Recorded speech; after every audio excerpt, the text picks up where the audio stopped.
Je viens de Bergerac en Dordogne, c'est pas une famille du vin. Mon grand-père avait quelques rangs de vignes et on faisait un vin familial une fois par an, en septembre, au moment de la rentrée des classes. Donc il y a un jour où j'allais pas à l'école, je venais là et puis j'avais mes oncles, j'avais tout le monde, c'était une fête extraordinaire. J'écrasais le vin dans des barriques. Le matin, ça y est, c'était fini. L'après-midi, on avait mangé, les adultes faisaient la sieste sous les arbres. Je trouvais cette fête extraordinaire. Je me suis dit, je veux faire ça quand je serai grand.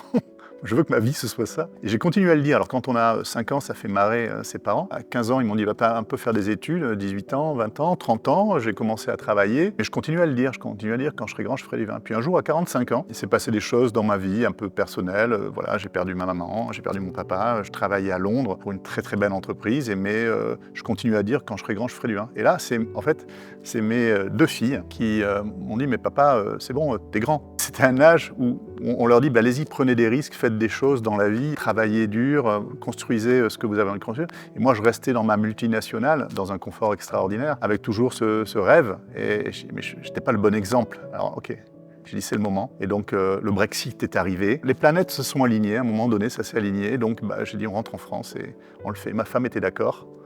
Et donc, voilà. Ça s'est fait progressivement. C'était un feu qui couvait. Puis, à un moment donné, il y a eu l'étincelle. Et c'était le moment.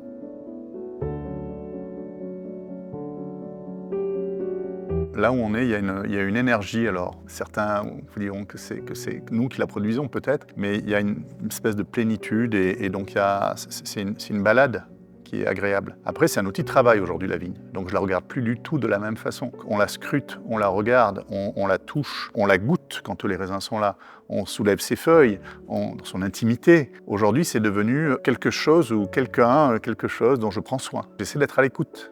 Même si c'est relaxant, si c'est méditatif, ça reste aujourd'hui quelque chose dont je m'occupe, dont j'ai la responsabilité. Chaque saison, il faut la regarder différemment, il faut la sentir, il faut la toucher, il faut voir y être pour comprendre dans quel état elle est et qu'est-ce qu'on peut faire pour l'aider. Il y a cette espèce de dialogue.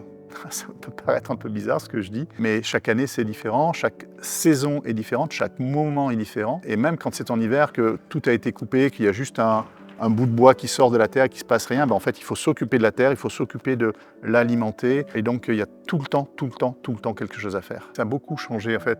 C'est vrai que c'est un moment de plaisir, c'est un moment de nature. C'est un moment ressourçant. Mais la vigne aujourd'hui, je la regarde différemment. La vigne aujourd'hui, c'est un outil de travail dont je dois prendre soin. Et donc, il faut être à son écoute. Regarder à chaque moment de l'année comment elle va, comment elle évolue, ce qu'elle nous dit, ce qui lui va, ce qui lui va pas, ce qui lui manque. Et donc, il faut goûter ses raisins, il faut la toucher, il faut regarder les feuilles, il faut soulever les feuilles. Et donc, c'est cette espèce de discussion, de communication, où on doit être très attentif aux signaux faibles. Nous, on est en biodynamie, on fait très attention à tous les produits qu'on utilise, donc hors de question de massacrer avec de la chimie quelque chose qu'on essaie de produire naturellement. Et pour ça, il faut être au contact, mais tous les jours, donc j'y suis tous les jours.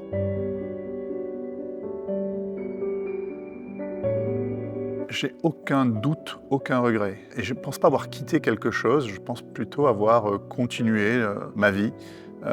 J'ai adoré toutes mes années chez Apple. C'est une entreprise pour laquelle j'ai une admiration sans borne. Les gens ont un niveau stellaire. Elle m'a appris beaucoup de choses, elle m'a apporté beaucoup de choses, elle m'a donné cette indépendance aussi. Et ça, je suis éternellement reconnaissant. J'aime ces produits, j'ai encore acheté le dernier iPhone et la dernière Apple Watch, je ne peux pas m'en empêcher. Voilà ce que j'ai appris, j'avais fait le tour et donc il était temps de passer à autre chose. C'est juste une évolution naturelle. Je ne regarde pas du tout en arrière en me disant tiens, je serai mieux là ou là. Non, je laisse à tous mes anciens collègues le soin de lancer des nouveaux iPhones et des nouveaux produits et de développer cette entreprise. Ils le font plutôt très bien d'ailleurs.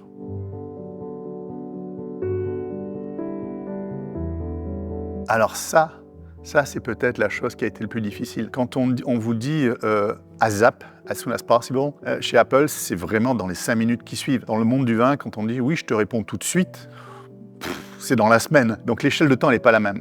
En fait, dans le vin, vous avez une chance, une fois par an, de faire votre nouveau produit. Dans le monde de l'informatique, des logiciels, en fait, quasiment toutes les semaines, on peut faire des mises à jour. C'est absolument pas le même rythme, le même espace-temps. Ça demande de ralentir, Ça demande beaucoup d'humilité. En fait, on ne contrôle pas grand-chose. Mon nouveau boss, c'est plus ni Steve Jobs ni Tim Cook, mais c'est la météo. J'ai toujours un boss, hein, et il est pas simple non plus, qui va me donner la possibilité de faire un grand vin ou pas, et qui change tout le temps d'avis. Le management est totalement différent, mais il est aussi brutal, il est aussi exigeant.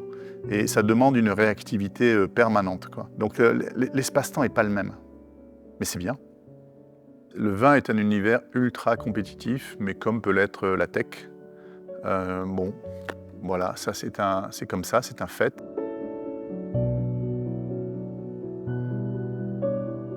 Le vin, c'est un produit qui vient de la terre. Bon, c'est un produit, c'est assez magique quand même, hein. Vous avez des bouts de bois plantés en hiver qui se mettent à prendre des feuilles, à fleurir, à faire des grappes. On prend ces grappes, on les presse, on a un jus, on le met en bouteille. C'est assez simple finalement, c'est assez naturel. Tout ça, on ne le perçoit pas forcément quand on ouvre la bouteille. Et donc moi, ce que j'ai voulu, c'était rapprocher les gens de ce moment terrien, de ce moment du lieu. J'ai vraiment voulu ouvrir en grand les portes de ce que l'on fait, de notre travail, pouvoir les accueillir. Alors je ne peux pas accueillir tout le monde parce que c'est tout petit chez nous, mais j'ai vraiment voulu recréer ce sentiment, cette connexion avec le lieu. J'ai installé une caméra dans les vignes, elle s'était filmée 24 heures sur 24, enfin bon, on va la changer parce qu'elle ne marche plus. Mais l'idée c'est vraiment ça, l'idée c'est, j'ai créé un groupe WhatsApp où j'ai mes 200 allocataires, mes 200 clients en permanence avec moi. Ils m'envoient des questions. De temps en temps, je suis dans les vignes, je me filme, je dis tiens regardez là, ça y est, les feuilles deviennent rouges, je leur envoie ça, ils sont aux quatre coins de la terre et ils reçoivent en direct, grâce à la technologie, on fait le lien, ce sentiment de tiens, quelque chose se prépare, quelque chose est en train de changer à l'autre bout de la terre, à ce lieu-là, à Saint-Émilion, cette petite parcelle que je connais, auquel j'ai été accueilli parce que je les reçois une fois par an, je vous les porte en grand. On ne peut pas recevoir tout le temps tout le monde, mais une fois par an, on fait les rencontres d'Ennus. On leur offre un déjeuner, on a un food truck qui vient, on a un barbecue, et puis on les reçoit dans le chai, on leur présente, on fait une keynote. Je ne peux pas m'empêcher de faire une keynote avec des slides, mais c'est vrai. Et on leur présente ce que l'on fait, ce sur quoi on travaille. Cette année, on était sur le thème du bilan carbone, et j'avais une experte du bilan carbone qui est venue leur expliquer ce que c'était que le bilan carbone du vin, comment on pouvait travailler, réduire ce bilan carbone. Et ça, c'était un moment d'échange absolument fabuleux. Et donc, leur donner cette expérience du vin, de la vigne, c'est important. C'est pas juste une bouteille de vin, c'est tout ce qu'il y a eu avant, jusqu'au moment où la vigne, elle sort de terre et elle commence à pousser. La technologie peut nous aider à créer ce lien, cette connexion. Il ne faut pas s'en priver.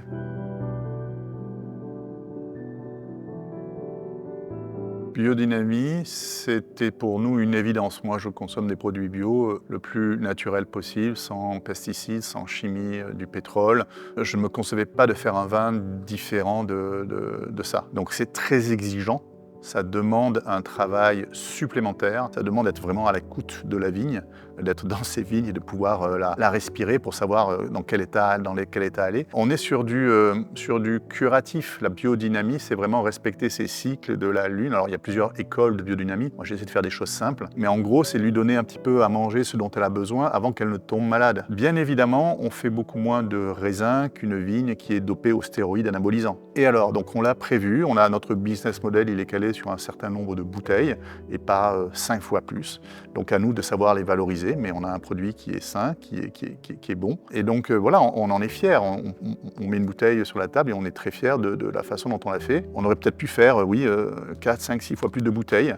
Ben non, mais oui, c'est vraiment dans cette latitude-là. Et donc, voilà, donc c'est des rendements plus petits, mais on a une qualité de raisin, on a un terroir qui s'exprime, qui n'est pas masqué par de la chimie qu'on a mis dessus. Et donc, c'est un vin de lieu. Et on a un très très beau lieu à Saint-Émilion, une petite croupe, des vignes qui ont 50, 60 ans, qui sont des troncs d'arbres, dont on fait vraiment attention. Et donc, on a vraiment envie que les gens puissent ressentir ce lieu. Et donc, pas de chimie, effectivement, c'est le terroir qui s'exprime. Après, Bicorp, c'est autre chose. Bicorp, parce qu'en fait, biodynamie, en fait, on s'intéresse à ce qu'il y a dans le verre, la vigne.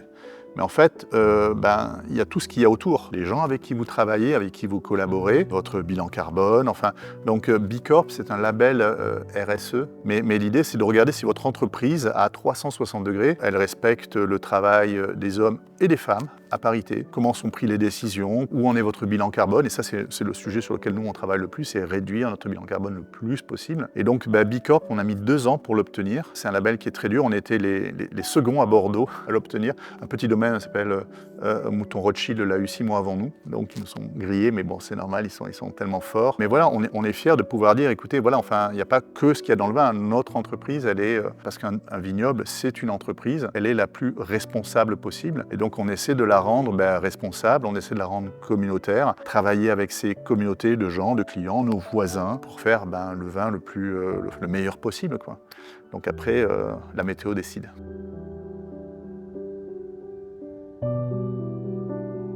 On pense au vin comme un produit immuable qui n'aurait pas évolué depuis les Romains. C'est totalement faux. Les hommes ont perfectionné chaque année les façons de faire, les techniques, et les vins n'ont jamais été meilleurs aujourd'hui que par le passé. Et ça a été l'ajout de plein de technologies. Ce matin, j'étais à Bruxelles chez un caviste dont les grands-parents recevaient des wagons de vin dans des cuves qu'ils mettaient eux-mêmes en bouteille. Bon, l'arrivée de la bouteille en verre et le transport a fait qu'aujourd'hui, la norme de transport, de vente de vin, c'est une bouteille de 75 centilitres. Mais ça, ce n'était pas le cas il y a 60 ans. Donc 70 ans peut-être. Donc le vin évolue sans arrêt. La technologie permet de faire les choses différemment, que ce soit dans la culture, que ce soit dans l'élaboration, dans la vente, dans la dégustation, à tous les chaînons de la chaîne, il y a des choses qui se passent. Aujourd'hui, on a la capacité d'avoir des drones qui vont survoler votre parcelle de 2 hectares en moins de 6 minutes et qui vont vous donner un diagnostic avec des images précises pour savoir quels sont les pieds malades ou quel est l'état de maturité de votre raisin. Et donc c'est une photo instantanée. Alors on peut le faire nous-mêmes et aller se déplacer. Pour moi c'est simple parce que c'est tout petit. En 2 heures j'ai fait le tour des vignes. Mais quand vous avez 20 hectares, que vous avez des vignes à plusieurs endroits, cette information elle n'est pas facile à acquérir. Et donc là vous avez un drone qui vous amène des images en temps réel. Vous avez des drones aujourd'hui, on l'a testé, qui peuvent pulvériser des produits de biodynamie. Et donc pareil, là vous avez un drone qui passe, quand nous on est relativement pentu, mais ça va, les tracteurs passent, mais il y a des endroits où c'est très pentu. Et donc là le drone peut faire le travail. Les produits sont du haut vers le bas, ils partent pas dans toutes les directions. Et pareil, là en 20 minutes, vous avez fait votre hectare avec une précision incroyable. Les pales agitent les feuilles, ce qui fait que les produits sont vraiment bien répartis. Donc c'est absolument magique. Et puis vous n'avez pas tassé les sols. Quand vous faites passer un tracteur de 2 tonnes qui a une cuve, donc ça tasse les sols, ça écrase les racines, et la vigne après elle a beaucoup plus de mal à se développer. Donc pourquoi ne pas utiliser des drones pour ce genre de choses? Et des exemples comme ça, on en a des dizaines. On les teste tous, parce que moi je suis un geek, je reste un geek du vin. Et quand on va à l'autre bout du spectre, quand on est dans la distribution du vin, je vous donnais cet exemple des wagons qui transportaient des énormes citernes de vin. Maintenant, c'est fini, ce sont des bouteilles. Aujourd'hui, mes clients, ils ont la possibilité d'acheter le vin en 2 clics avec leur empreinte, leur pouce sur leur téléphone, de payer, leur adresse m'est envoyée directement et ils reçoivent le vin directement de la propriété en Belgique en même pas 48 heures. Donc là, on a réduit la complexité de l'achat. On a un bilan carbone qui est parfait parce qu'on va directement du producteur au consommateur. Mon vin, il n'a pas fait 3 fois le tour de la terre chez des grossistes, des distributeurs, des négociants. Non. Il vient sur votre table, il vient ici au Mérode ou dans votre restaurant et il est consommé. Donc il ne faut pas se priver de ces nouvelles technologies. Croire que le vin est immuable et que la technologie ne lui apporte rien, c'est se tromper gravement et c'est faire une erreur absolument redoutable de ne pas profiter ce que le monde de 2025, avec ses bonnes et ses mauvaises choses, nous propose. Donc à nous de savoir, d'être créatifs et de prendre des risques, de tester. En fait, je suis en colère. Je suis en colère parce que pour moi, le vin, c'est une potion sociale. Je l'ai vraiment défini comme ça. J'ai beaucoup réfléchi, beaucoup travaillé, beaucoup échangé, et c'est quelque chose qui fait du bien aux gens, du bien à la société. Ok, c'est de l'alcool. Aucun débat là-dessus.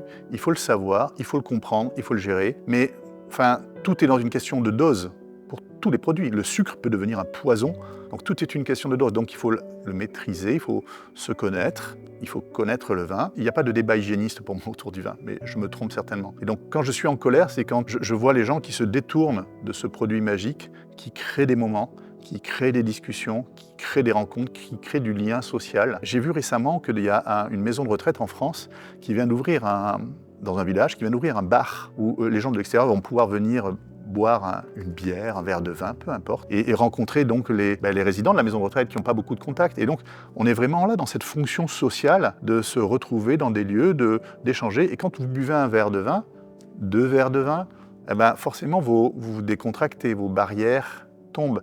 Et donc vous vous révélez un petit peu plus, la discussion devient plus profonde, plus intense. Je ne parle pas d'alcoolisme là, surtout pas. Et donc, quand je dis que je suis en colère, c'est parce que je trouve qu'on a oublié cette fonction sociale, cette capacité de créer des moments, de créer des souvenirs. Et j'aimerais bien qu'on parle du vin comme ça, j'aimerais bien qu'on le voit comme ça. Je suis sûr que ça va revenir. J'y travaille, à ma petite échelle.